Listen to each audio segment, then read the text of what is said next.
وہ پاکستانیوں کی نمائندہ یہاں پر جو ہے وہ تنظیم ہے، اور آج اس پاک فیڈریشن اسپین نے اس پلیٹ فارم کے اوپر سب کو اکٹھے کر کے یہ دکھا دیا ہے۔ آپ دیکھ لیجئے یہاں پر ہمارے عیسائی بھائی بھی ہیں، یہاں پر مسلمان بھی ہیں، یہاں پر خواتین بھی ہیں، یہاں پر بچے بھی ہیں، یہاں پر نوجوان بھی ہیں، غرض ہر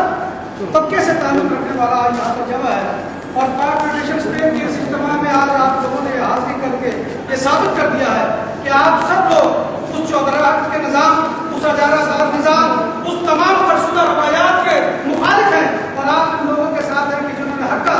پرچم جو ہے یہاں پر بلند کیا ہے اور اس فرسودہ نظام کے خلاف جو ہے اعلان بغاوت بلند کیا ہے۔ اب میں آخر میں پاک فیڈریشن اسپین کے صدر جناب عبد الغفار مرحان صاحب کی خدمت میں گزارش کروں گا کہ وہ اپنے مختصر سے وقت میں اپنے خطاب کا یہاں پر اظہار کریں۔ جناب عبد الغفار مرحان۔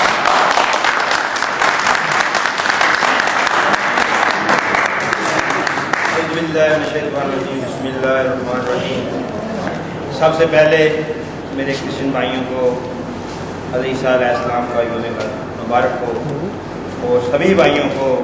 حضرت قائد رحمۃ اللہ علیہ کا یوم عید مبارک ہو۔ خدا نے آج تک اس قوم کی حالت نہیں بدلی، نہ ہو جس کو خیال آپ اپنی حالت بدلنے کا۔ تو دوستو، وہ قائد تو آزاد ہو گئے ہمیں ذاتی دلوا کر، ہمیں ایک ملک دے کر، لیکن آج ہم نے یہ دیکھنا ہے کیا ہم آزاد ہیں؟ کیا ہم واقعی آزاد ہیں؟ کیا ہمارے حکمران وہ فیصلے کرتے ہیں جو ہماری قوم کی ڈیمانڈ ہے، یا وہ فیصلے کرتے ہیں جو ان کے آقا انہیں حکم دیتے ہیں اور اس قوم کے اوپر تھوپ دیتے ہیں؟ ہم نے دیکھنا ہے اس نوجوان نسل سے، ہمیں امید کی ہے کہ یہ نسل جب اپنے آپ کو بیدار کرے گی اور اپنے قائد حضرت قائد رحمۃ اللہ علیہ کا جو نظریہ تھا، جس نظریے کے تحت پاکستان حاصل کیا گیا تھا، کیا اس کے اوپر ان کو لے کے جا سکے گی؟ ہمارے ہر بھائی پہ یہ قرض ہے کہ قائد نے ہمیں یہ ملک آزاد تو کرا دیا تھا، لیکن ہم نے ابھی تک ذاتی محسوس نہیں کی، ہم نے وہ ذاتی حاصل نہیں کی جو ہمیں چاہیے۔ ہم نے یہ ملک تو لے لیا، یہ ہمیں وراثت میں ملا ہے، ہمیں اس کی کوئی بھی قدر نہیں ہے۔ قدر ان کا پوچھو کہ جنہوں نے اس وقت جانیں دی، جو لوگ شہید ہوئے، جو بیٹیاں باپ کا ساتھ ہو بیٹھی، جو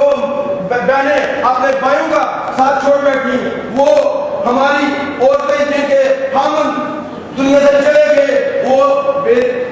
یار مدد کر وہاں پہ ہمیں پکار رہی تھی، تو کیا وہ پاکستان کا مطلب سمجھ لیا کہ حل ہو گیا؟ میں کبھی اس چیز کو نہ آپ لوگوں کو یہ کہنے دوں کہ ہم آزاد ہیں، نہ کہ ہم آزاد ہوئے ہیں۔ جب تک ہم ان ملکوں کو جو ہمارے اوپر اپنی اتھارٹی جما بیٹھے ہیں ان کے سائے سے باہر نہیں ہوتے، ہمارے حکمران ہماری قوم کے ساتھ مخلص نہیں ہوتے، ہم کبھی ذات محسوس نہیں کریں گے۔ کیوں کہ یہ ملک اب ہمیں اللہ کے فضل و کرم سے 27 رمضان مبارک کو ملا تھا۔ یہ اس دن کی جو برکت ہے جسے ابھی تک پاکستان کو کسی نے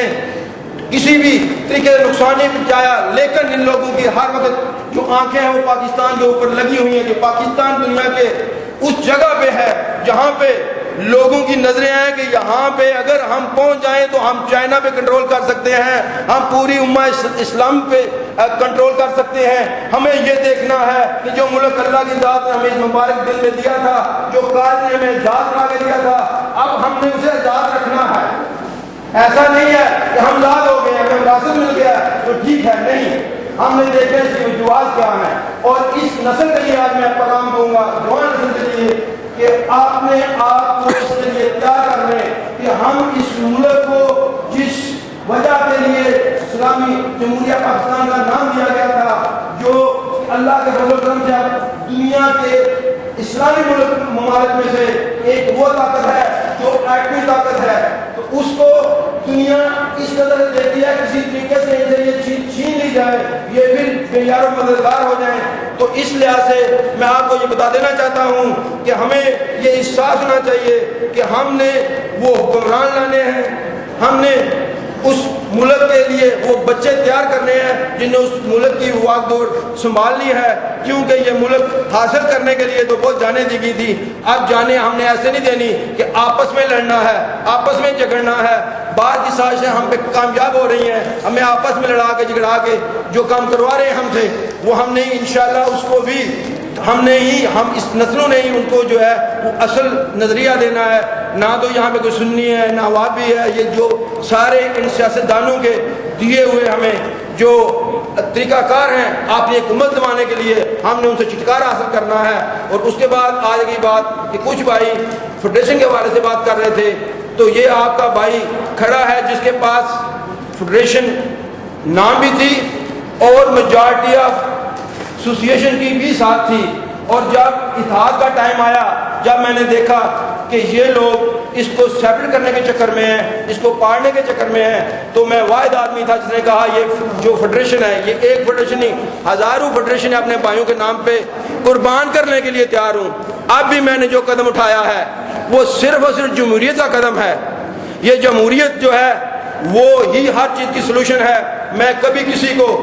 کبھی ایسے کام میں نہ ساتھ دیا ہے، نہ نے کبھی ایسا کام کرنے دیا ہے کہ جس میں کوئی آدمی اپنی بدماشی دکھائے، اپنا مافیا دکھائے۔ میں ہمیشہ جب کھڑا ہوا ہوں تو آپ کے سامنے کھڑا ہوا ہوں، اور مجھے مزہ آتا ہے اس وقت جب کوئی آدمی بات اٹھاتا تو تب میں بات اٹھاتا ہوں، میرے بھائی میرے ساتھ ہوتے ہیں۔ اور انشاءاللہ یہ قدم جمہوریت کا قدم ہے، یہ کسی کے خلاف نہیں ہے، یہ اناع کا مسئلہ نہیں ہے، یہ صرف مسئلہ ہے تو ہماری جمہوریت کا ہے۔ اور اپنے بھائیوں کو جمہوریت کے لیے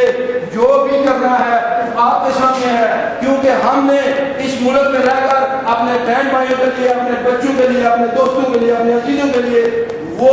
مقاصد حاصل کرنے ہیں جس کے لیے یہ فیڈریشن بنی تھی۔ تو میں آپ کی کسی بھی کروانے سے کبھی دریغ نہیں کروں گا جو صرف اناع کے مسئلے پہ آئے۔ میں کبھی بھی نہیں چاہوں گا کہ یہ لوگ مختلف حصوں میں بانٹ جائیں، لیکن اصلیت یہ ہے کہ بدماشی کو میں کبھی ایکسپٹ نہیں کرتا، کیونکہ سب سے بڑا شریف ہوں، اور شریف کی یہ زندگی میں اصول ہوتا ہے کہ جب ظلم آتا ہے تو اس کے سامنے اٹھٹ جاتا ہے۔ تو یہی میرا آج کا پیغام ہے کہ کوئی آدمی جمہوریت کے طریقے سے آئے گا، سب سے پہلے میں اس کے ساتھ کھڑا ہوں گا، بعد میں کسی اور کو بات دوں گا۔ Thank you very much.